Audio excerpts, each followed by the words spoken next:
हम लोग 1 महीने के भीतर ही अगले कंस्ट्रक्शन के काम में लग जाएंगे, क्योंकि वह हमें रुकना नहीं है और लोगों की समर्पण की भावना उमड़ उमड़ करके बहुत आ रही है। लोग मानो सब कुछ लुटाने के लिए रामलला के पास आ रहे हैं। 3 मंदिरों को सौंप दिया जाना चाहिए, क्योंकि ये आक्रांताओं के हमारे ऊपर किए गए आक्रमणों के सबसे बड़े निशान हैं। अयोध्या का उत्साह तो उसका वर्णनातीत ही है, ध्यान रखना, क्योंकि वहाँ लोगों की भी भीड़ बढ़ती जा रही है और लोगों की समर्पण की भावना उमड़ उमड़ करके बहुत आ रही है। लोग मानो सब कुछ लुटाने के लिए रामलला के पास आ रहे हैं, ऐसी आज की स्थिति है।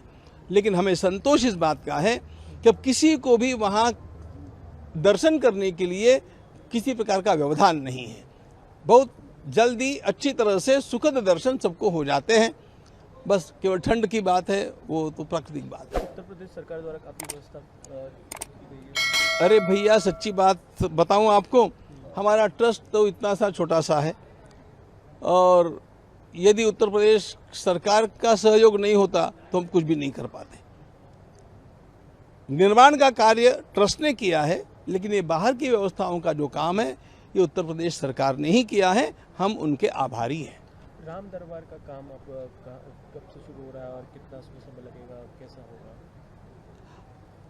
अभी हम लोग 1 महीने के भीतर ही अगले कंस्ट्रक्शन के काम में लग जाएंगे, क्योंकि वह हमें रुकना नहीं है। लेकिन हम लोग, ऐसा है, देखो, एक विधान की बात बतलाता हूँ। भगवान की प्राण प्रतिष्ठा होने के बाद में 48 दिन तक वहाँ पर एक विशिष्ट प्रकार की पूजा होती है, जिसको मंडल पूजा कहते हैं।